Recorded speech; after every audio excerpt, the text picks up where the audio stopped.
महेश्वरा गुरु साक्षात् परम ब्रह्मा तस्मै श्री गुरुवे नमः।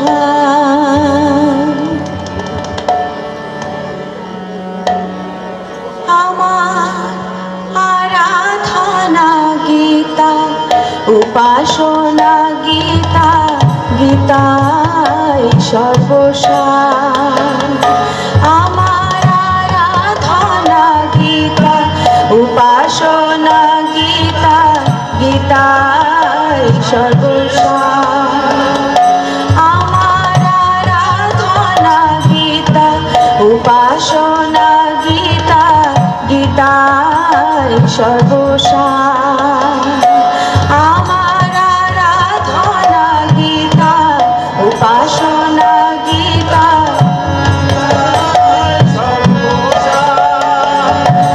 আমার গীতাই সাধন, আমার গীতাই ভজন, আমার গীতাই সাধন, আমার গীতাই ভজন, আমার গীতাই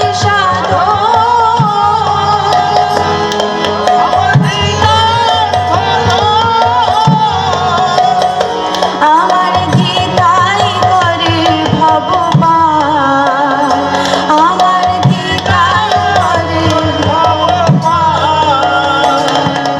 গীতাই সর্বসার। আমার আরাধনা গীতা উপাসনা গীতা গীতাই সর্বসার।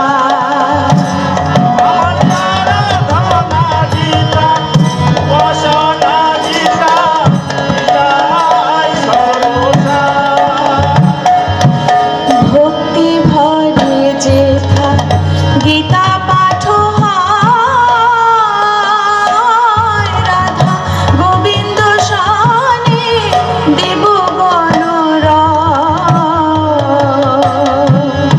ভক্তি ভরে যেথা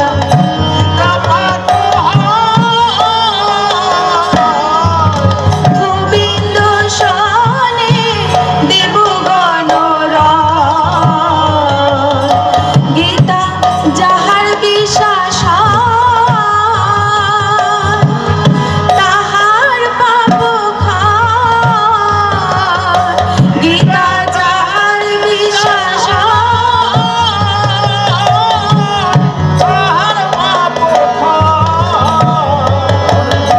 গীতা যাহার বিশ্বাস তাহার পাপ ক্ষয়। গীতা যাহার বিশ্বাস তাহার পাপ ক্ষয়। অবিশ্বাসীর জন্ম হয় বারে বার, অবিশ্বাসীর অবিশ্বাসীর জন্ম হয় বারে বার,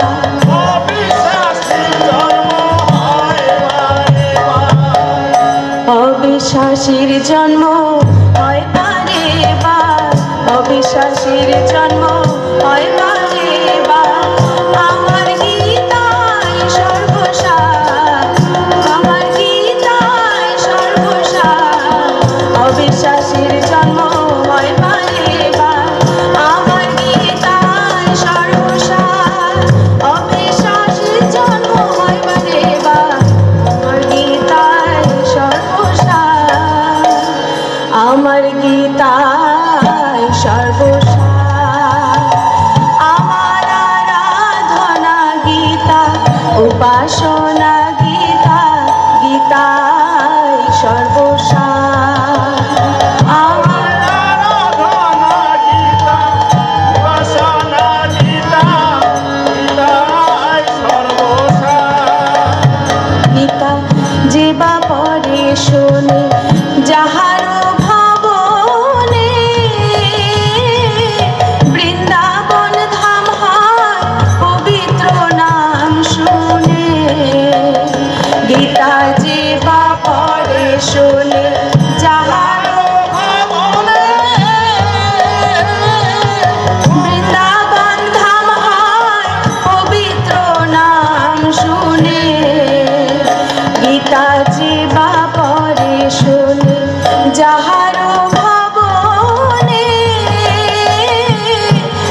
গৃহ ধন্য হয় যে আমার গীতায় সর্বসার, আমার গীতায় সর্বসার, গৃহ ধন্য হয় যে তাহার, আমার গীতায় সর্বসার, গৃহ ধন্য হয় যে তাহার,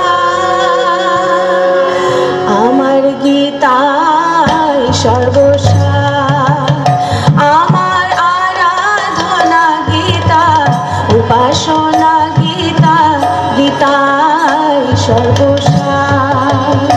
আমার আরাধনা গীতা, উপাসনা গীতা, গীতায় সর্বসার।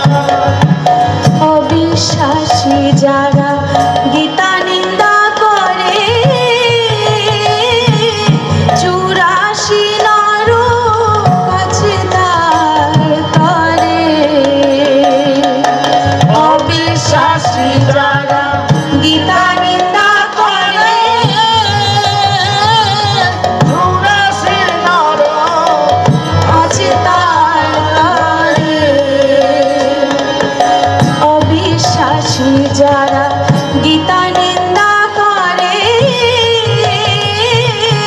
84 নরক আছে তার তরে।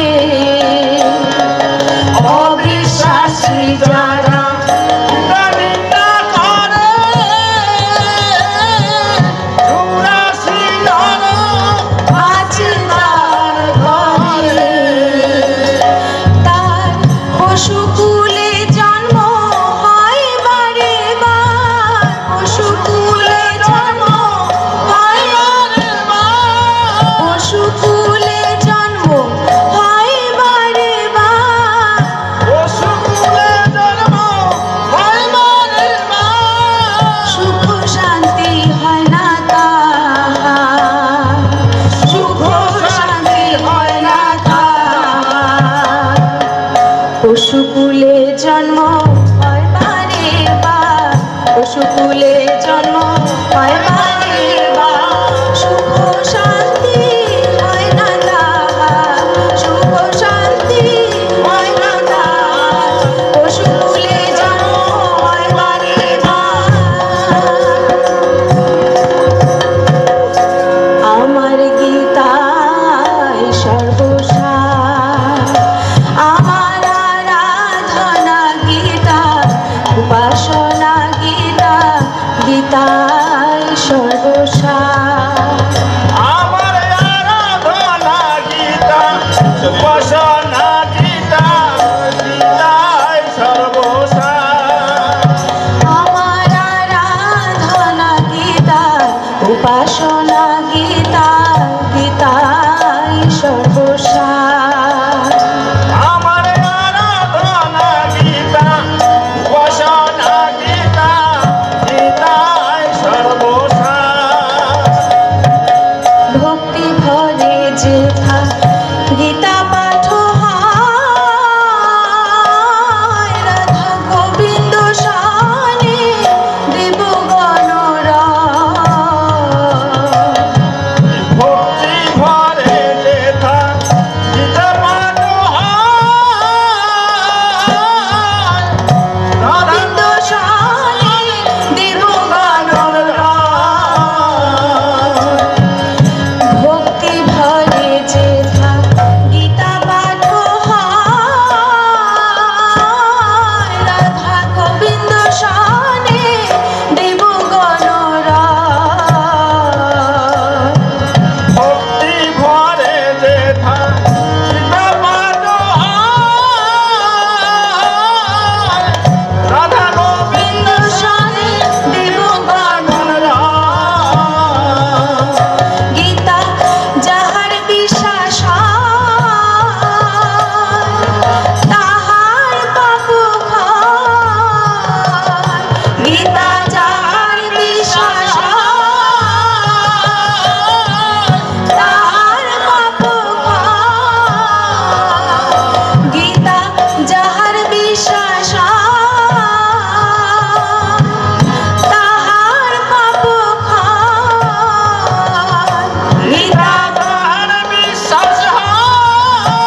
অবিশ্বাসীর জন্ম হয় বারে বার, অবিশ্বাসীর জন্ম হয় বারে বার, অবিশ্বাসীর জন্ম হয় বারে বার, অবিশ্বাসীর জন্ম হয় বারে বার, অবিশ্বাসীর জন্ম হয় বারে বার, অবিশ্বাসীর জন্ম হয় বারে বার।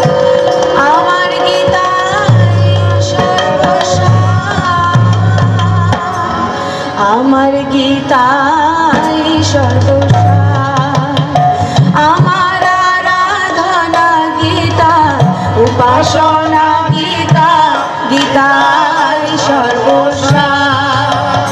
আমার আরাধনা গীতা, উপাসনা গীতা, গীতায় সর্বসার। জ্ঞানে বা অজ্ঞানে যত পাপ হয়, গীতা পাঠ শ্রবণে তত পাপ ক্ষয়। জ্ঞানে বা অজ্ঞানে যত পাপ হয়, গীতা পাঠ শ্রবণে তত পাপ জ্ঞানে বা অজ্ঞানে যত পাপ হয়, গীতা পাঠ শ্রবণে তত পাপ ক্ষয়। জ্ঞানী বা অজ্ঞানী যত পাপ হয়, গীতা পাঠ শ্রবণে তত পাপ ক্ষয়। গোসাই কৃষ্ণ দাসের গায়, গীতা যাহার বিশ্বাস হয়। গোসাই কৃষ্ণ দাসের গায়, গীতা যাহার বিশ্বাস হয়। গোসাই কৃষ্ণ দাসের গায়, গীতা যাহার বিশ্বাস হয়। কৃষ্ণ দাসের গায়, গীতা যাহার বিশ্বাস হয়। অনায়াসে সে যায় ভবপার, অনায়াসে সে যায় ভবপার, অনায়াসে সে যায় ভবপার। অনায়াসে সে যায় ভগবান। অনায়াসে যায় যায় ভবপার, অনায়াসে যায় ভবপার, অনায়াসে যায় ভবপার, অনায়াসে যায় ভবপার। আমার গীতায় সর্বসার, অনায়াসে যায় ভবপার, অনায়াসে যায় ভবপার। আমার গীতায় সর্বসার, আমার আরাধনা গীতা, উপাসনা গীতা, গীতায় সর্বসার। আমার আরাধনা গীতা, উপাসনা গীতা, গীতায় সর্বসার। আমার আরাধনা গীতা, উপাসনা গীতা, গীতায় সর্বসার। আমার আরাধনা গীতা, উপাসনা গীতা, গীতায় সর্বসার। আমার আরাধনা গীতা, উপাসনা গীতা, গীতায় সর্বসার।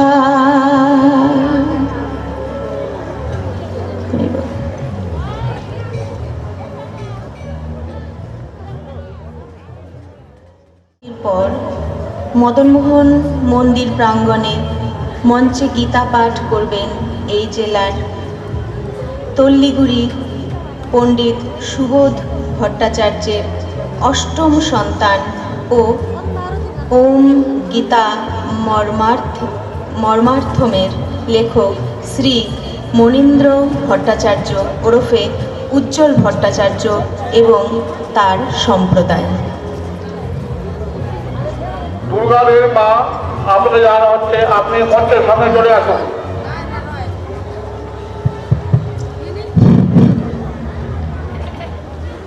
দুর্গাদের নামে এক মহিলাকে জানানো হচ্ছে, আপনি আপনার মেয়ের জন্য আপনার মেয়ের প্যানেল নিচে বলা করছে, আপনি আপনার মেয়ের সঙ্গে আগে যোগাযোগ করুন। দুর্গাদের বাড়ি জলপাইগুড়ি, দুর্গাদের বাড়ি জলপাইগুড়ি, আপনার মেয়ে আপনার জন্য এখানে অবদান করছে, আপনি এখনই চলে আসুন।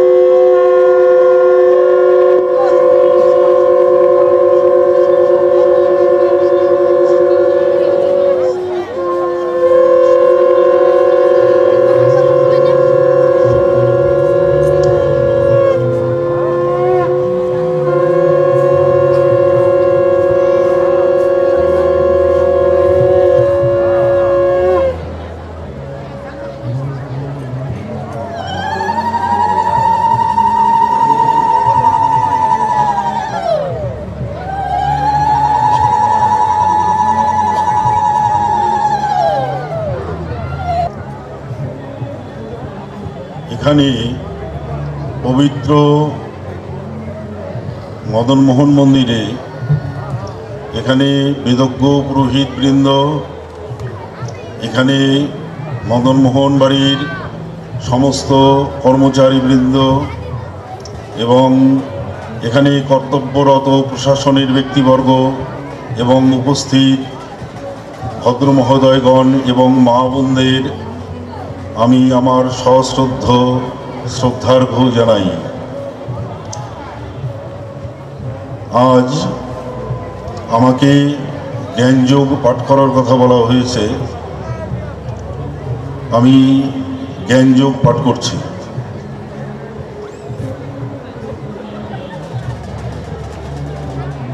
গীতা পাঠের পূর্বেই মঙ্গলাচরণ হয়ে গেছে, পিতৃস্তব করেই আমি জ্ঞানযোগ অধ্যায়ে যাব।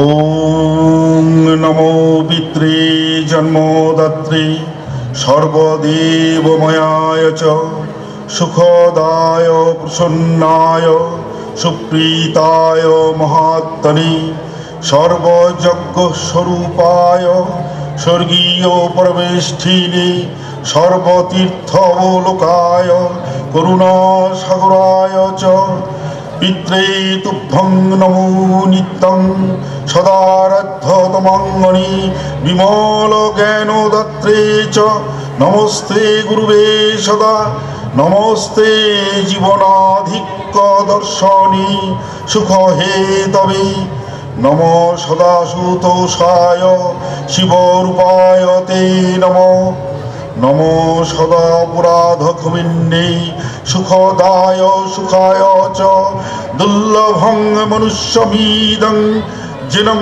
লব্ধ ময়া বপু সম্ভাবনীয়ং ধর্মার্থে তস্मै পিত্রে নমো নমঃ। ইদং স্তোত্রং পিতু পুণ্যং ইয়ঃ পঠেত প্রচুতো নরঃ ন তস্য দুর্লভং কিঞ্চিৎ সর্বজপাদিবাঞ্ছিতং নানাতীর্থ এতৎপাপকর্মং। ওম নমঃ। এতৎ নানা পাপকর্মং কৃত্বাপি যঃ স্তৌতি পিতরং সুত সহ ধ্রুবং প্রবিধায়ৈব প্রায়শ্চিত্তং সুখী ভবেৎ অকর্মণ্যস্তু যস্তু আৎ পিতরং সুরভারত পিতু প্রীতিকরো নিত্যং সর্বং কর্মাগ্নিতো ভবেৎ। ওম নমঃ। যদক্ষরং পরিভ্রষ্টং মাত্রহীনং চ যদ ভবেৎ পুণ্যং ভবন্তু তৎসর্বং তৎপ্রসাদাৎ জনার্দন। ওম তৎসৎ। ওম তৎসৎ। ওম তৎসৎ। এবার গীতার মধ্যে সবথেকে প্রসিদ্ধ, সমৃদ্ধ এবং উল্লেখযোগ্য যে যোগ, জ্ঞানযোগ, সেই জ্ঞানযোগ আমি পাঠ করছি এবং সামান্য ব্যাখ্যা করছি। আমি প্রতিবার গীতা পাঠেই বলি, আজও বলছি, এখানে আমার অগ্রজ এবং জ্ঞানবান অনেক লোক আছেন। গীতাপাঠজনিত, উচ্চারণজনিত বা অন্য কোনো বিশেষ কারণবশত কোথাও যদি কোনো ত্রুটি বিচ্যুতি হয়, আপনারা আমাকে নিজ গুণে ক্ষমা করবেন। ক্ষমাসুলভ হৃদয়ে আপনারা আমাকে আশীর্বাদ করবেন, এই কামনা করছি। এখানে উপস্থিত সমস্ত ব্যক্তিবর্গ, মা বোনদের আমার সশ্রদ্ধ ভক্তিপূর্ণ প্রণাম এবং শ্রদ্ধার্ঘ্য জানাচ্ছি।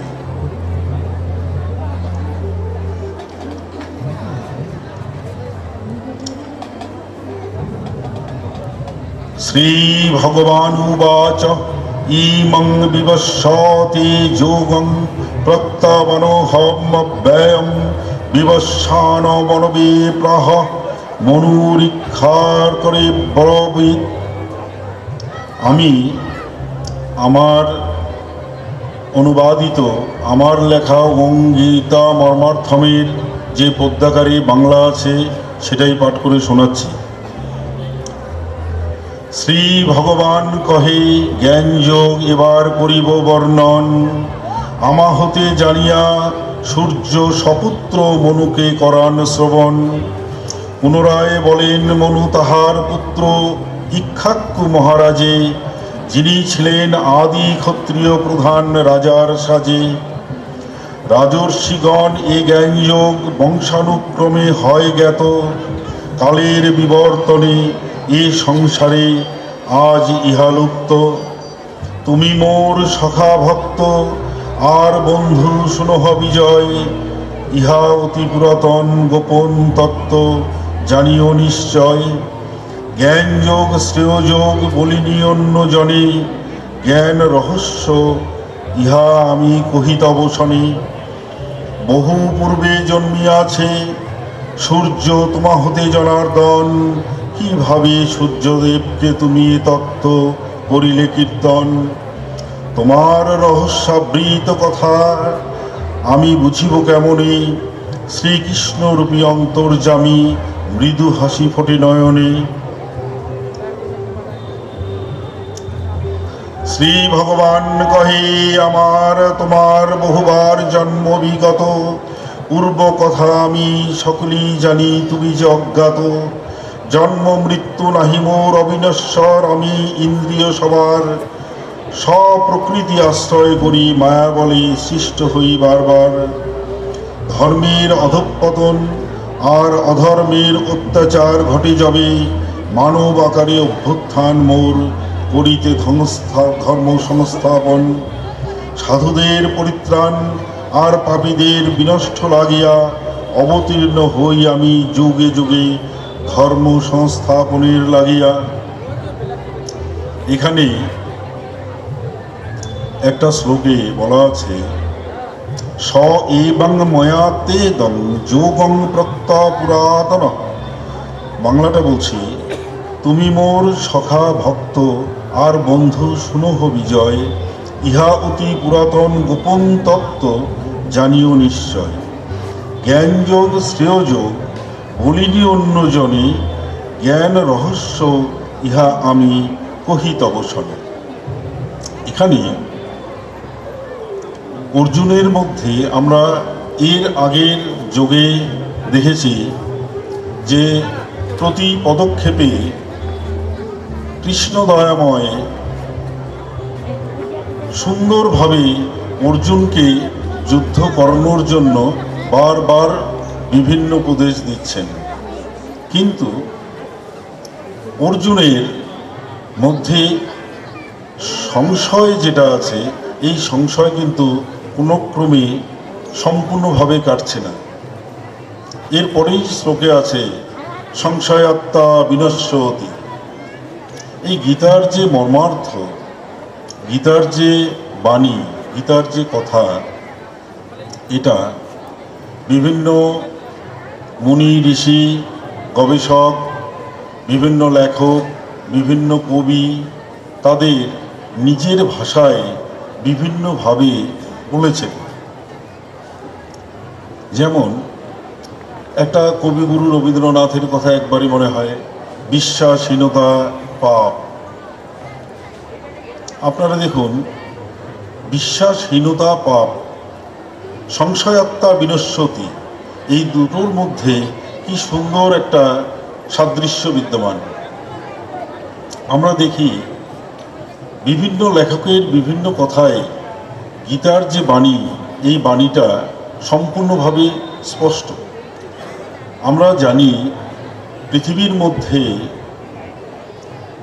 এই শ্রীমদ্ ভগবদ্ গীতা, এটা 36টি ভাষায় টোটাল লেখা হয়েছে, এবং এই গীতার যে রহস্য, এই গীতার যে গোপনীয়তা, গীতার যে মহত্ব, এটা বিভিন্ন লেখক, বিভিন্ন গুণীজন, বিভিন্ন মহাজন তারা তাদের নিজস্বতার মধ্যে তারা ব্যক্ত করেছেন। শ্রীকৃষ্ণ দয়াময় এই গীতার বাণী বলেছেন। আমরা বঙ্কিমচন্দ্রের একটা কথা মনে হয়, বঙ্কিমচন্দ্র বলেছেন, এই পৃথিবীর মধ্যে, পৃথিবীর ইতিহাসে এরকম ধর্মগ্রন্থ নেই যেখানে পরমেশ্বর নিজে অবতীর্ণ হয়ে তার সমস্ত কর্মকাণ্ড তার নিজের শরীরের মধ্যে, নিজের জীবনশৈলীর মধ্যে দেখিয়ে গেছেন। শ্রীকৃষ্ণ ভগবান ইনি এই যে আমাদের মধ্যে এসে বিভিন্ন ক্রিয়াকর্ম করলেন, তা অর্জুনকে যে বোঝালেন এই যে গীতার বাণী, আমরা খুব সহজ কথায় একটা জিনিস বলি, শ্রীকৃষ্ণ দয়াময়ের যে বাণী, এই বাণী এত রহস্যময়, এই বাণীতে এত মহত্ব, যেটা আমাদের এই ছোট্ট বুদ্ধিতে আমরা বলতে পারবো না। আমাদের সনাতন ধর্মে বিভিন্ন জায়গায় বিভিন্নভাবে বিভিন্ন নিজেকে উন্নত করার পথ দেওয়া আছে। গীতামুখী জীবন যাদের মধ্যে আছে এবং তাদের দৃঢ় বিশ্বাসে, গীতাতেই বলা আছে, ওই যে বললাম সংশয়াত্মা বিনশ্যতি, কেউ যখন শ্রদ্ধা সুলভ চিত্তে একটা কিছু করবে, সেই শ্রদ্ধাশীলভ মনে যখন কিছু করবে, তখন তার রিসিভিং নার্ভ খুব ভালোভাবে সেটাকে রিসিভ করবে, এবং রিসিভ করার মধ্যে সেটা তার অন্তরাত্মার মধ্যে গেঁথে যাবে। তখন সে কিন্তু খুব সহজে একটা খারাপ কাজ করতে পারে না। এই জন্য আমাদের প্রত্যেকটা মানুষের গীতামুখী হওয়ার খুব প্রয়োজন।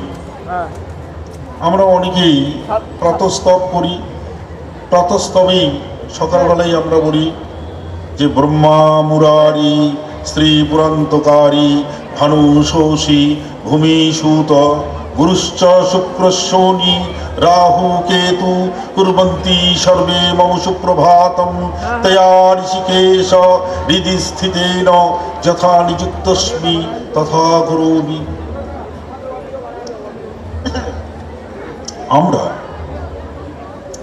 পরম ব্রহ্মের উদ্দেশ্যে এই যে একটা প্রার্থনা করি,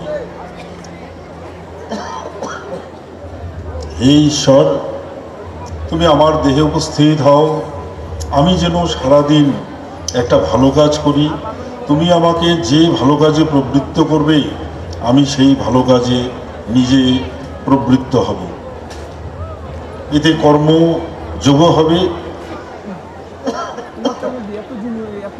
ঈশ্বরের প্রদত্ত যে নির্দেশ সেটাও পালন করা হবে। এই জন্য আমাদের জীবনশৈলীকে সমৃদ্ধ করার জন্য, আমাদের সন্তানদের সমৃদ্ধ করার জন্য আমাদের গীতামুখী জীবন যাপন করা খুবই প্রয়োজন। আমি এর আগেও গীতা পাঠে আপনাদের বলেছি, এই কোচবিহার একটা ঐতিহ্যমণ্ডিত একটা ঐতিহাসিক শহর, বাংলার একটা প্রান্তে এই কোচবিহার শহর রাজকীয় একটা শাসন ব্যবস্থা এখানে বহুদিন চলে গেছে। এখানকার পবিত্র একটা মন্দির, এই মন্দিরে আসলে আমাদের মন মানসিকতা অনেক উন্নত হয়। এখানে যারা কর্মরত তারা কর্মযোগের মধ্য দিয়েই তারা ঈশ্বরের আরাধনা করছেন, তারাও পুণ্যাত্মা। কর্মের তাগিদে প্রশাসনের যারা এই মন্দিরে কর্মরত তারাও পুণ্য অর্জন করছেন।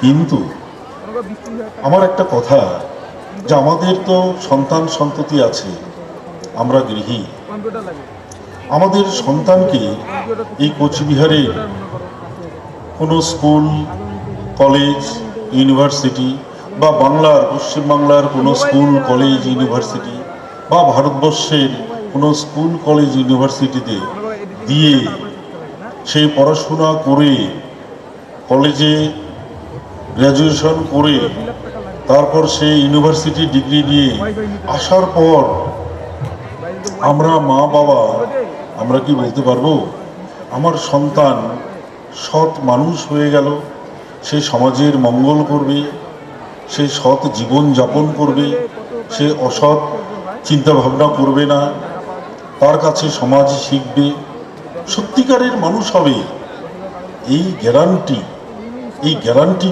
কেউ দিতে পারবে না। পড়াশোনা হবে, অনেক কিছু হবে, সে হয়তো MSc ফার্স্ট ক্লাস পাবে, সে হয়তো PhD করবে, তার মানে কিন্তু এই নয় যে সে সত্যিকারের মানুষ হয়ে গেল। অনেক উচ্চশিক্ষিত মানুষ আছে যাদের মধ্যে তাদের জীবনের বিভিন্ন পদস্খলন হয়। এই পদস্খলন হওয়ার পর তার আত্মসম্মান সব সমাজে নষ্ট হয়ে যায়। একটা মানুষ সে অর্থ অভাবে মনস্তাপে শোকে জরাজীর্ণ, হয়তো সে একটা উন্নত মানের একটা কাজ করতেন। এই যে আমাদের জীবনের অধঃপতন, কষ্ট, দুঃখ, এগুলি সব কিছুর মূলে একটাই, সেটা আমাদের মধ্যে সাত্ত্বিকতার অভাব, আমাদের মধ্যে আধ্যাত্মিকতার অভাব, আমাদের মধ্যে গীতামুখী জীবন যাপনের অভাব। আজকে আপনারা যারা গীতা শুনছেন, গীতা পাঠ শুনছেন বা দূর থেকেও যারা শুনছেন, তারা বিবেকের কাছে একবার বলবেন যে আমার সন্তান, আমার ভাই, আমার বোন, তারা পরবর্তীকালে আমাদের যে উত্তরসূরি, তারা কি সত্যিকারের মানুষ হবে? আজ বিভিন্ন নোংরা কাজে সমাজ বিধ্বস্ত। সমাজে আমরা পেপার খুললেই, টিভি খুললেই খবরে দেখি চারিদিকে একটা উত্তপ্ত পরিস্থিতি, খারাপ অবস্থা। মায়া, মমতা, প্রেম, প্রীতি, ভালোবাসা, দয়া, স্নেহ, মমতা, এগুলি কেন যেন হৃদয় থেকে সবার সরে গেছে। মানুষগুলি কেন যেন যান্ত্রিক হয়ে গেছে। এটা একটা দুঃখজনক কথা, তখন হয়তো বা একটু দুঃখই লাগে। কিন্তু এই দুঃখের মধ্যে আমরা একটা জিনিস দেখতে পাবো, আমাদের নিজস্ব পরিবার, এই পরিবারটা যদি স্নেহ, মায়া, মমতার একটা বন্ধনে থাকে, তাহলে সেই পরিবারটা সমৃদ্ধ হবে।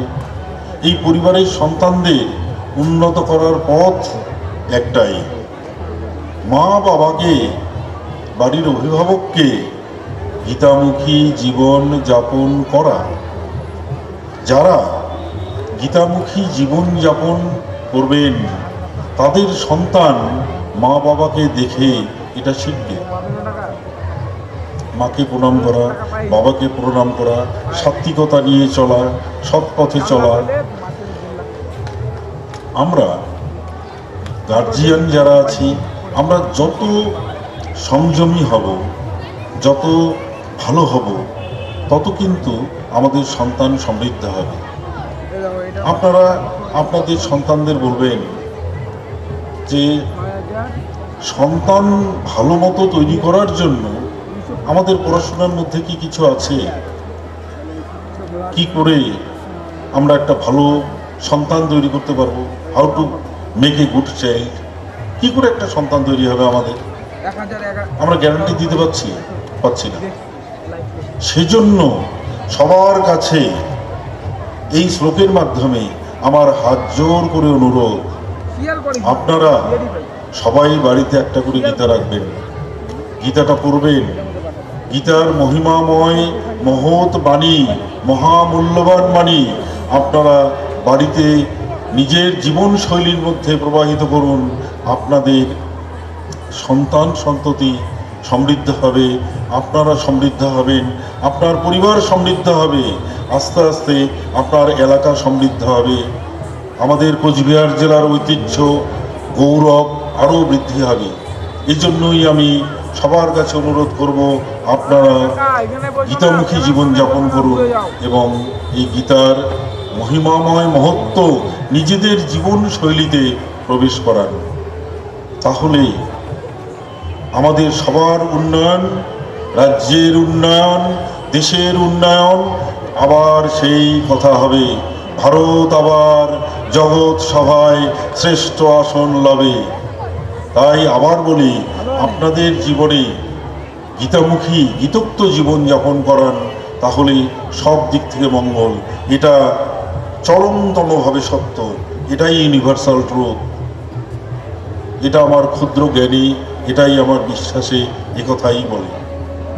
আমি পরের শ্লোকে যাচ্ছি।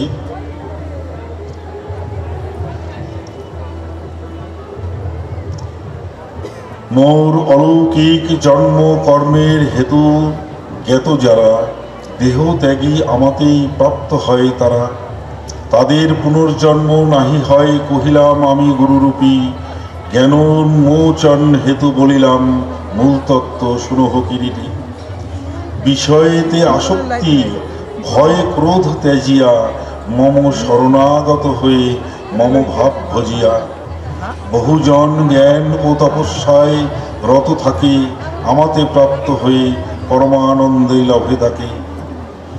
ইহলোকে মানবগণ ধন জন দরে, কর্মসিদ্ধি হেতু তারা যাগযজ্ঞ করে, তাহাদের আকাঙ্ক্ষার নিবৃত্তি করি আমি, কর্মসিদ্ধি প্রাপ্ত করি হয়ে অন্তর্যামী। এই শ্লোকটি এত মহিমাময়, এত স্বাদ, এটা আবার বলছি। ইহলোকে মানবগণ ধন জন তরে, কর্মসিদ্ধি হেতু তারা যাগযজ্ঞ করে, তাহাদের আকাঙ্ক্ষার নিবৃত্তি করি আমি, কর্মসিদ্ধি প্রাপ্ত করি হয়ে অন্তর্যামী। আমাদের সনাতন ধর্মে, হিন্দু ধর্মে কারো বাড়িতে নারায়ণ পুজো হয়, কারো বাড়িতে লক্ষ্মী পুজো হয়, কারো বাড়িতে মনসা পুজো হয়, বিভিন্ন জায়গায় বিভিন্ন দেবদেবীর পূজা হয়।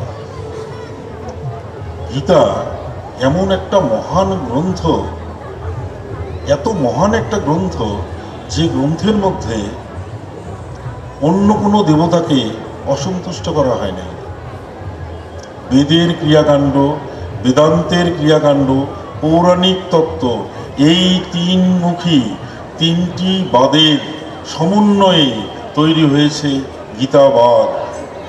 তাই তো এই গীতার মহিমাময় বাণী সর্বধর্মের কাছে স্বীকৃত এবং গ্রহণযোগ্য।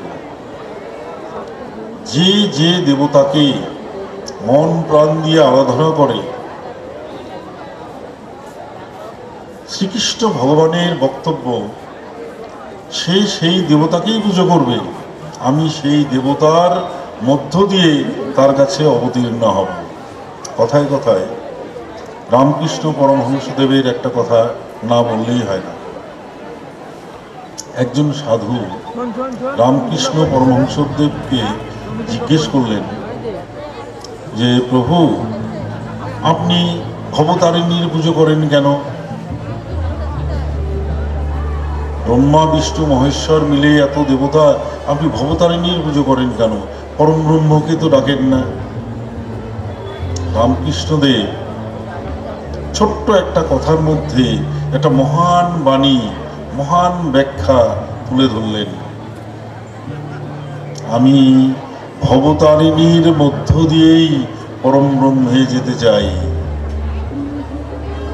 কত সুন্দর কথা!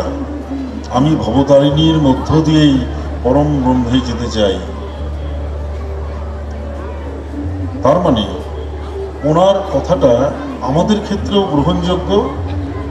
আমরা একটা জিনিস দেখি যে আমাদের যত মুনি ঋষি আছে তার মধ্যে বেশিরভাগ মুনি ঋষিদের জীবনে খুব কষ্ট। কবিগুরুর জীবনে পর পর পরিবারের লোকজন মারা গেছে, তার জীবনে কষ্ট, তার জীবনীতে তাই পাওয়া যায়। নজরুলের জীবনেও তাই পাওয়া যায়।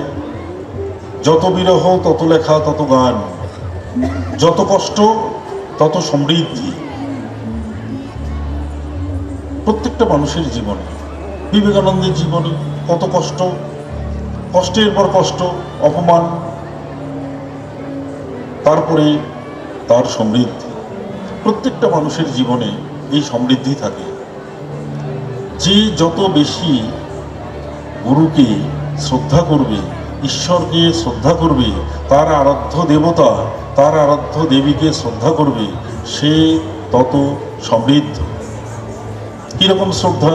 একটা ছোট্ট উদাহরণে যাই। দ্রোণাচার্য পঞ্চপাণ্ডব, কৌরব সবাইকে নিয়ে একসাথে অস্ত্র শিক্ষা দিচ্ছেন। তার মধ্যে ডিপ ডিপ ডিপ কনসেন্ট্রেশন, যেটা গভীর গভীর আকর্ষণ, গভীর ভক্তি অর্জুন আর দ্রোণাচার্যের মধ্যে। এই যে শ্রদ্ধা ভক্তি, সেটা ভাষায় বলা যাবে না। এটা একটা অ্যাট্রাকশন, আকর্ষণ। কীরকম অ্যাট্রাকশন? চুম্বকের আকর্ষণ থেকে বেশি। এখানে একটা চুম্বক, এখানে একটা চুম্বক রাখলে যেমন আকর্ষণ হয়, এনাদের এর গুরুভক্তি আর এনার শিষ্যের প্রতি প্রেম একটা চরমতম এদের মধ্যে আকর্ষণ। অর্জুনের মধ্যে শ্রদ্ধাশীলতা এত গভীর, সেজন্যই অর্জুন ভারতবর্ষ তথা বিশ্ববিখ্যাত ধনুর্ধর।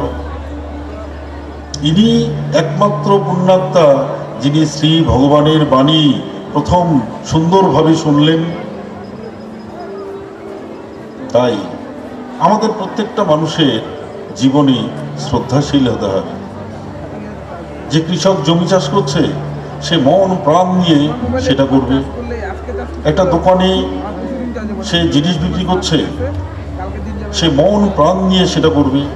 তার চিন্তা ভাবনা থাকবে, আমি এই যে ক্রেতা আছে তাকে কি দিয়ে সন্তুষ্ট করব।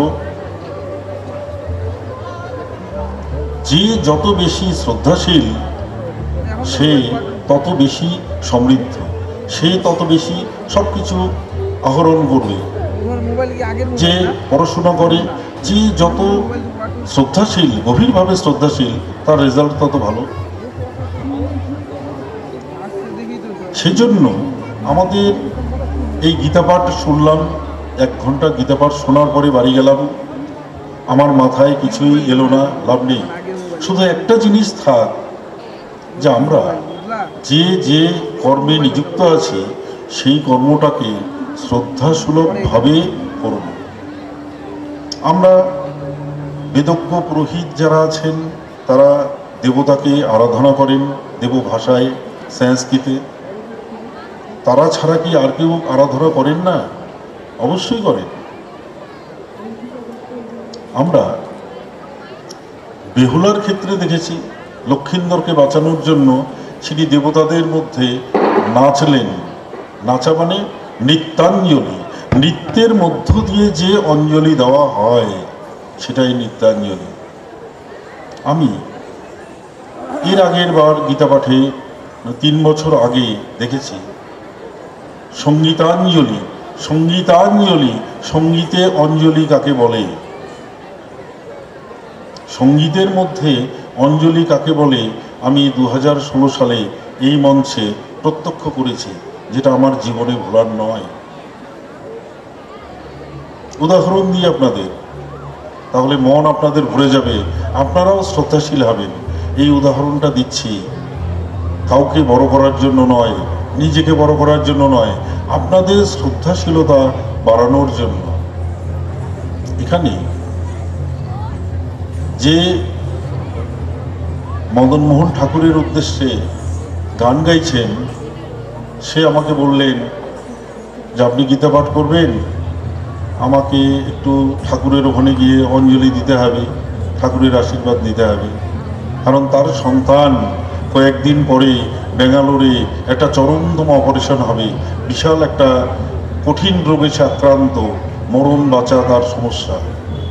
সে জানে আমি সন্তানকে বাঁচাতে পারবো কিনা। তার চোখের জলে আমার গীতার যারা এখানে ছিল সবাই সমবেতভাবে ঠাকুরের কাছে তার আরোগ্য কামনায় আরাধনা করেছে। সে কিভাবে আরাধনা করেছে? সে আমি যেমন ব্রাহ্মণ আমার মতো মন্ত্র বলে সে আরাধনা করে নাই, সে আরাধনা মন্ত্রে করে নাই, সে আরাধনা করেছে অঞ্জলি দিয়ে। কিসে অঞ্জলি দিল? সঙ্গীতে অঞ্জলি দিল, সঙ্গীতাঞ্জলি। ঈশ্বরের কাছে আবেদন কাকে বলে সেটা আমার জীবনে আমি সেদিন প্রত্যক্ষ করেছি। সে আমার পাশে এখানে আছে, আমার সন্তান সম ছোট বোনের মতো সমা দাশগুপ্ত।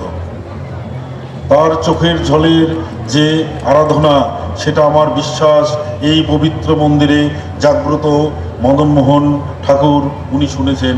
তার আশীর্বাদে তার সন্তান সুস্থ সবল, এখন সেই সন্তান বেশ বড় হয়ে গেছে। ঈশ্বরের আশীর্বাদ কাকে বলে সেটা আমি মর্মে মর্মে উপলব্ধি করলাম। তাই শত কাজের মধ্যেও সে আজকে আমাদের এখানে এসছেন।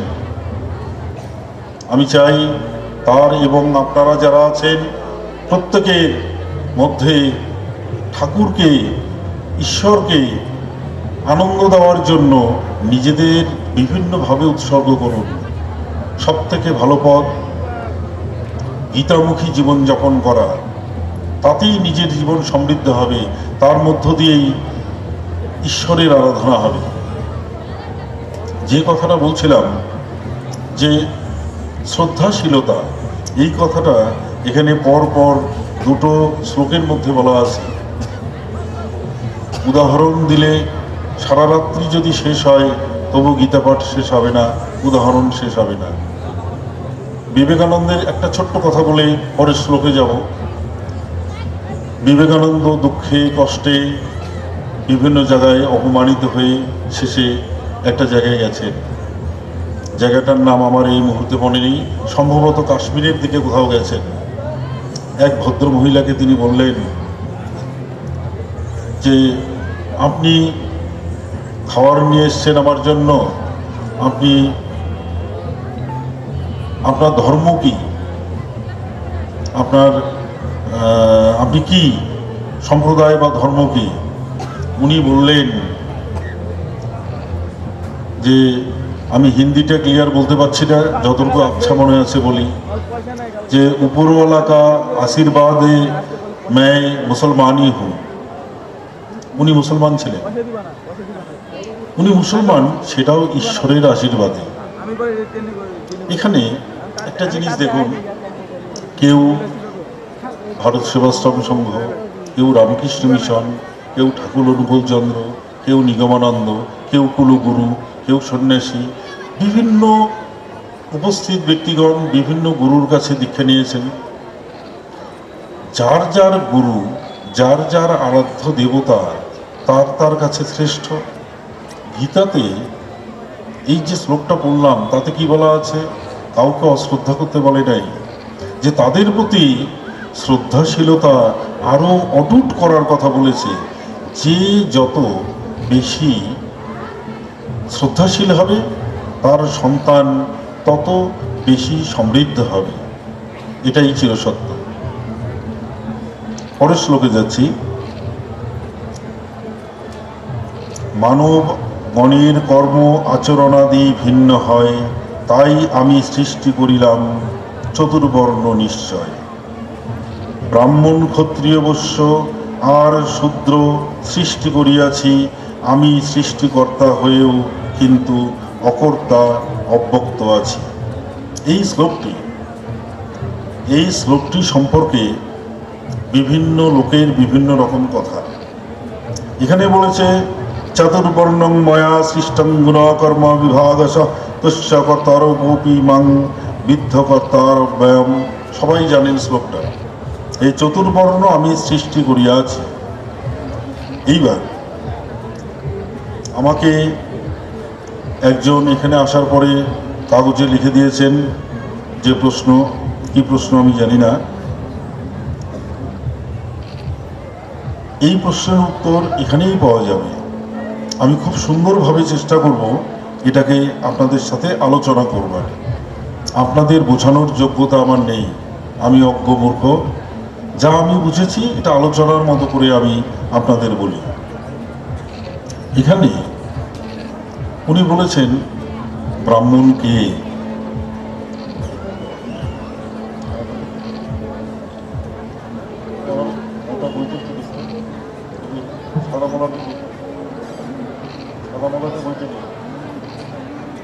বাংলার ব্রাহ্মণ বইতে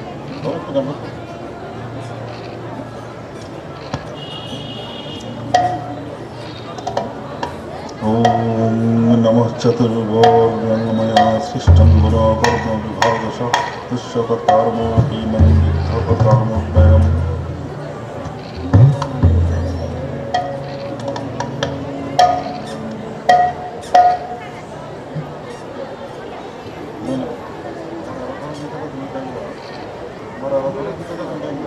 ও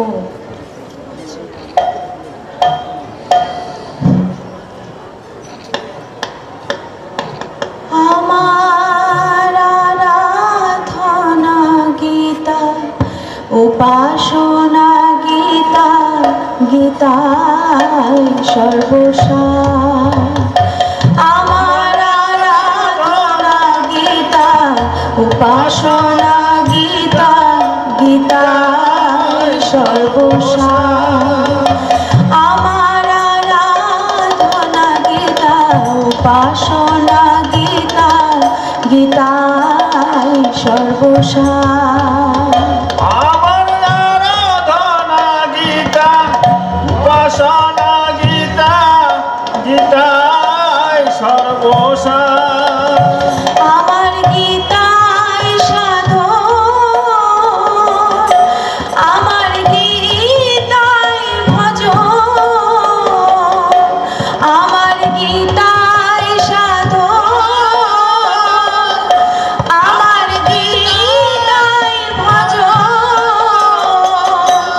আমার গীতায় সাধন, আমার গীতায় ভজন, আমার গীতায় সাধন, আমার গীতায় ভজন, গীতায় করে ভগবান, আমার গীতায় করে ভগবান, গীতায় সর্বসার। এবার এর আগের বছর, এর আগেও আমাকে বলেছেন ব্রাহ্মণ কাকে বলে, বিপ্র কাকে বলে, তার ব্যাখ্যা বলার জন্য। আমি এই শ্লোকটির মাধ্যমে বিভিন্ন মুনি ঋষিদের যে বাণী আছে সেটা বললেই যারা এই প্রশ্নটা করেছেন তারা উত্তরটা পাবেন। এখানে পরিষ্কারভাবে বলেছেন যে মানবগণের কর্ম আচরণাদি ভিন্ন হয়, তাই আমি সৃষ্টি করিলাম চতুর্বর্ণ নিশ্চয়। এবার আমাদের মধ্যে একটা জিনিস দেখবেন, এই কথাটা আপনারা, আমি হাত জোর করে বলি, মন দিয়ে শুনুন, খুব সুন্দর একটা কথা। সেটা হলো আমাদের মধ্যে ব্রাহ্মণ, ক্ষত্রিয়, বৈশ্য, শূদ্র আছে। আমরা সবাই জানি আমাদের নিজেদের মধ্যে আমার যে শরীর, আমার শরীরের মধ্যে 3টা গুণ সুন্দরভাবে আছে।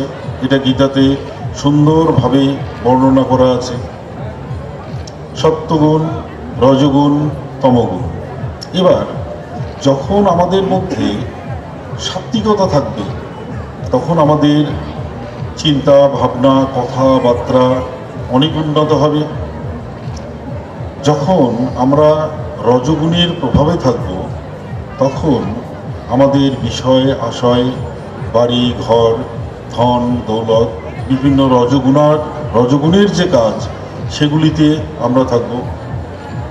কিন্তু যখন তমগুণ আমাদের প্রবল আকারে শরীরে থাকবে তখন আমাদের বিভিন্ন খারাপ কাজ, ক্রোধ, তিরস্কার, ঝগড়া, অশান্তি, অশালীন কাজ, অসভ্যতা, অশ্রাব্য কথা কথন, সমস্ত অসভ্যতা, অশালীনতা, অসভ্যতা, অধঃপতন, অমানসিকতা, এই জিনিসগুলি তমগুণাশ্রিত।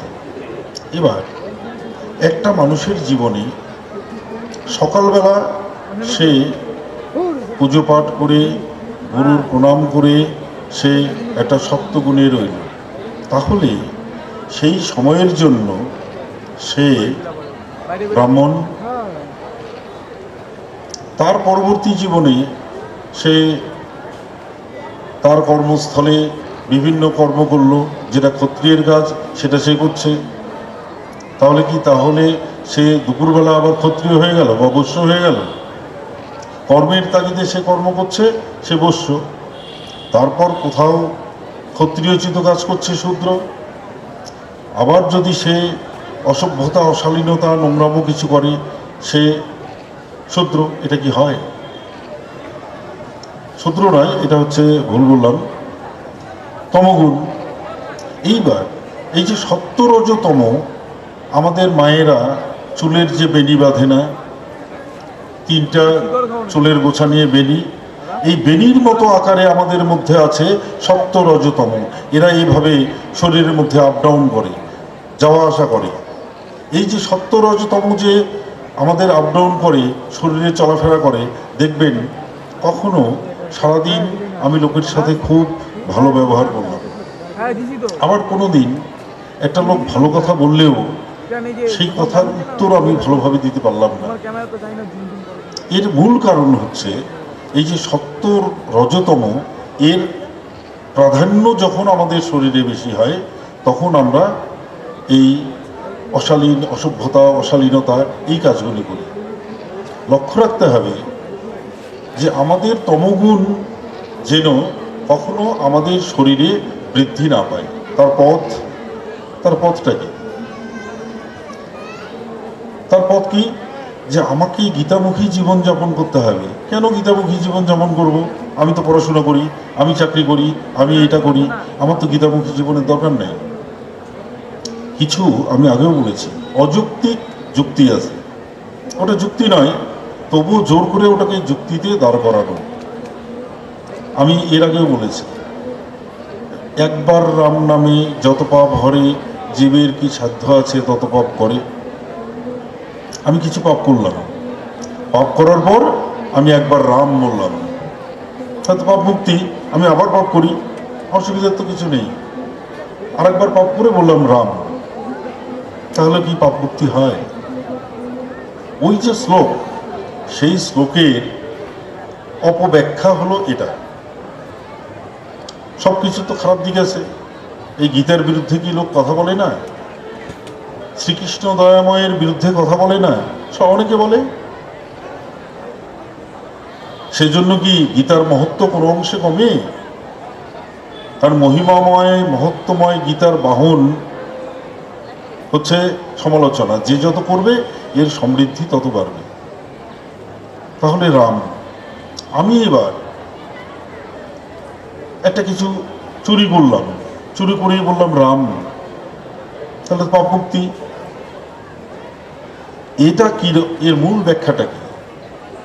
মূল ব্যাখ্যাটা হলো রাম বললেই পাপ মুক্তি, এটা চিরসত্য, স্বতঃসিদ্ধ।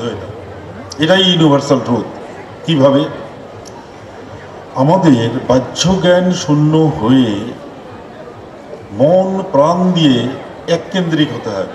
কুলকুণ্ডলিনীকে এককেন্দ্রিক করতে করতে এটার ঊর্ধ্বগতি যাওয়ার পরে আজ্ঞাচক্রে যাবে, সহস্রারে তো যাবে না। আজ্ঞাচক্রে যাওয়ার পরে তার তৃতীয় নয়ন সে খুলবে, সে দেখবে যেটা ভারতীয় মুনি ঋষিরা সব দেখতে পেত, এখন যেটা সাধারণ মোবাইলে দেখা যায়। এখান থেকে কথা বললো, কলকাতার কোথায় কিভাবে সে আছে আমরা দেখি। এটার সৃষ্টি আবিষ্কার তো অনেক আগে, অনেক আগে। ভারতীয় সনাতন ধর্ম একটা সায়েন্টিফিক একটা ধর্মীয় বাদ, যে বাদের মানে তুলনা নেই। এইবার যে কথাটা বলছিলাম, যে তাহলে সাত্ত্বিকতার পর্যায়ে আমি কি করে যাব? আমরা সবাই পড়েছি সকালে, মানে বাল্যকালে, একে চন্দ্র, দুইয়ে পক্ষ, তিনে নেত্র। ওই ক্লাস 1-এ পড়াটাই শেষ জীবনে। জীবনে তিনে নেত্র মানে আর জিজ্ঞাসা করিনি। আপনারা যারা আছেন, আপনারা মন প্রাণ দিয়ে বলুন তো, কে কাকে জিজ্ঞেস করেছে? একে চন্দ্র, দুইয়ে পক্ষ, তিনে নেত্র। নেত্র তো দুটো, আর একটা নেত্র আমাকে দেখিয়ে দাও, কোন নেত্র সেটা? এটা নিয়ে আমরা ভাবি না। তৃতীয় নয়নটা হলো আজ্ঞাচক্রে যস্থিতি, সস্ত্রীনেত্র। আজ্ঞাচক্রেই আমি বুঝতে পারবো না। তাহলে বাহ্যজ্ঞান শূন্য হয়ে একটা মানুষ যখন কুলকুণ্ডলিনীর ঊর্ধ্বগামী হয়ে সে আজ্ঞাচক্রে যায়, তখন তার মধ্যে কোনো পাপ বোধ থাকে না, তার জীবনে আর পাপবোধ থাকবে না। কারণ সে যে জায়গায় গেছে সেখান থেকে কমগুণে জীবনে আসবে না। সেজন্যই তার সোল, তার যে পরমাত্মা, তার যে ঊর্ধ্বগতি প্রাপ্ত হয়ে গেছে, সেখান থেকে তাকে আর নামানো যাবে না। সেজন্য ওই তিনে নেত্রটা এই জিনিস। এখন তিনে নেত্রতে থাকার পরে যখন সে কুলকুণ্ডলিনী এক জায়গায় গেল, তারপরে যদি সে বলে রাম, ওই যে রামটা বলল, সে কি সে সমস্ত কুলকুণ্ডলিনী ভেদ করে নিয়ে রাম কথাটা বলেছে, সে জীবনে এমনিতেই আর পাপ করবে না, তার পাপ ক্ষয়ের ব্যাপার কি আছে? সেজন্য অকাঠ্য যুক্তি দিয়ে আপাতত জেতা যায়, আপাতত কিছু কথা বলা যায়, কিন্তু অকাঠ্য যুক্তি দিয়ে নিজের জীবনটাকে সমৃদ্ধ করা যাবে না। প্রত্যেকটা জায়গার মধ্যে একটা জিনিস শেখার আছে। সেটা কি? আপনারা দেখুন, খুব সহজভাবে বলি, এই যে কুলকুণ্ডলিনী ভেদ করে মানুষ রাম বলবে, এবার বুঝলাম যে রাম কখন বললে মানুষের পাপ মুক্তি হয়। তা আমরা তো সেই পর্যায়ে যাইনি কেউ। আমাদের সাধনা, ধ্যান, ধারণা, সৎজীবন তেমন কিছু নেই। তার মধ্য দিয়ে আমরা যাতে সমৃদ্ধ উন্নত হতে পারি, সেজন্যই গীতা পাঠ, সেজন্যই গীতার আলোচনা। আমরা যাতে অন্তত একটা ধাপ এগিয়ে গিয়ে আমাদের জীবনটাকে একটু সৎ করতে পারি, আমাদের পরবর্তী প্রজন্মকে যেন উন্নত করতে পারি। আপনাদের মনে হয় না যে আমার সন্তান যেন সৎ, ভালো, উন্নত মানের একটা সন্তান হয়? সে এমএসসি পিএইচডি করলে কি সন্তান ভালো হবে? সে বাবা মার প্রতি কি শ্রদ্ধাশীল হবে? সে বাবা মার কৃষ্টি, স্বকৃষ্টি, স্বধর্ম, স্বনীতিবোধ, এগুলি কি সে বজায় রাখবে? ওই যে বললাম, ভারতবর্ষে কোনো ইউনিভার্সিটি তৈরি হয়নি। সেজন্য যারা যারা গীতা পাঠ করছেন, খুব সাবধান থাকতে হবে সন্তানদের জন্য, যেন তারা বিপথে না যায়। সেজন্যই আমাদের জীবনে এই সাত্ত্বিক ভাবটাকে আনতে হবে। আমাদের তো তৃতীয় নয়ন নেই। এইবার আসি তৃতীয় নয়নে। তৃতীয় নয়ন তো নেই। আমি দেখলাম, আমি সাদা পোশাকে শুভ্র বসনে সুন্দরভাবে গীতা পাঠ করছি, আমার মধ্যে অসাত্বিকতা থাকবে না এটা তো দেখা যাবে না। আমি যে আমার পাশের লোকটার সোনার চেনটা চুরি করব না এটা তো গ্যারান্টি দেওয়া যাবে না। এটা দেখা যায়, কে দেখতে পারবে? এটা ঈশ্বর দেখতে পারেন, পরমেশ্বর দেখতে পারেন। এটা যারা ভারতীয় মুনি ঋষি, জ্ঞানবান ঋষি, সিদ্ধিপ্রাপ্ত মানুষ, তারা অবশ্যই বলতে পারবেন। যাই হোক, আমার সময় শেষের দিকে, এই শ্লোকটাতেই শেষ করব। সেজন্য আমি আপনাদের কাছে অনুরোধ করব যে সাত্বিকতা বজায় রেখে আমাদের গীতামুখী জীবনযাপন করা। আমি শেষের শ্লোকটা পাঠ করে নেমে যাব, কারণ অর্ধেক হওয়া সত্ত্বেও এখানে সময় সংকীর্ণ। এরপরে এখানে আরও বিভিন্ন প্রোগ্রাম আছে। আমি ব্রাহ্মণের কথাটা জানতে চেয়েছিলেন, আমি শেষে ব্রাহ্মণের কথাটা বলি। ব্রাহ্মণের ডেফিনেশনটা এখানে বলা আছে বিভিন্নভাবে। এখানে বলেছে জন্মনা ব্রাহ্মণ জ্ঞেয়া সংস্কারই দ্বিজ উচ্চতে বিদ্যয়া জাতি বিপ্রত্তং ত্রিভি ক্ষত্রিয় উচ্চতে। এক কথায় বলি, ব্রাহ্মণ বংশে যদি কেউ জন্মে তবে সে ব্রাহ্মণ, তার যদি সংস্কার হয়, উপনয়ন হয়, সে দ্বিজ, সে যদি বেদ সর্বশাস্ত্র বিশারদ হয় তবে সে বিপ্র, এবং এই তিনটে গুণ যদি তার মধ্যে থাকে সে ক্ষত্রিয়। এটা হচ্ছে ব্রাহ্মণের মূল ব্যাখ্যা। এছাড়াও অনেকগুলি ব্যাখ্যা আছে, যে ব্যাখ্যাগুলি আর দেওয়া সম্ভব হচ্ছে না, কারণ এখানে খুব কম সময়ের মধ্যে আমার গীতা পাঠটা করতে হচ্ছে। আমি গীতা পাঠ এখানেই শেষ করব। সব শেষে আমি এখানকার সমস্ত মা বোন এবং যারা উপস্থিত আছেন এবং কর্তব্যরত যারা প্রশাসনের ব্যক্তিবর্গ আছেন, তাদের কাছে আমি হাত জোর করে পুনরায় অনুরোধ করব, আপনারা আপনাদের পরিবারকে সমৃদ্ধ করার জন্য, সন্তানকে, বাড়ির অন্যান্য লোককে সমৃদ্ধ করার জন্য একটা করে গীতা পুস্তক বাড়িতে রাখুন। এই গীতার মহত্ব আপনার পরিবারে ছড়িয়ে দিন। পরিবার সমৃদ্ধ হবে, এলাকা সমৃদ্ধ হবে, রাজ্য সমৃদ্ধ হবে, দেশ সমৃদ্ধ হবে। ওই যে একটু আগে বললাম, দেশ সমৃদ্ধ যখন হবে, ভারত আবার জগৎ সভায় শ্রেষ্ঠ আসন লাভে। আর শেষে একটা কথা বলবো, আপনারা সবাই, আমি শুধু এখানে গীতা পাঠ করার জন্য মাস্কটা খুলেছি, সবাই মাস্ক পরবেন এবং এই যে করোনা বিধি মেনে আপনারা চলাফেরা করবেন। এই বিধির কথাও আমাদের হিন্দু শাস্ত্রে উল্লেখিত। এই হাতটাকে কোথাও দেওয়া যাবে না, এই পবিত্র হাতটাকে পরিচ্ছন্ন রাখতে হবে। এটা সবার কাছে করজোরে অনুরোধ। গীতা পাঠের জনিত ভুল ত্রুটি কিছু হলে আপনারা আমাকে ক্ষমা করবেন। সবাইকে আমি আমার সশ্রদ্ধ প্রণাম জানাচ্ছি।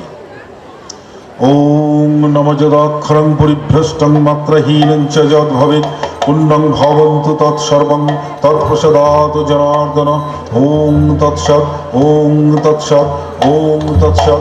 ওম নমঃ এতৎ গঙ্গা গীতা শক্তি সীতা।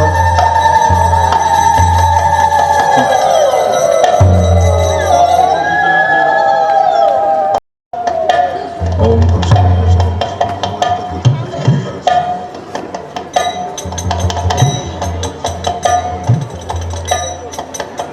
হে গোবিন্দ রাখো চরণে,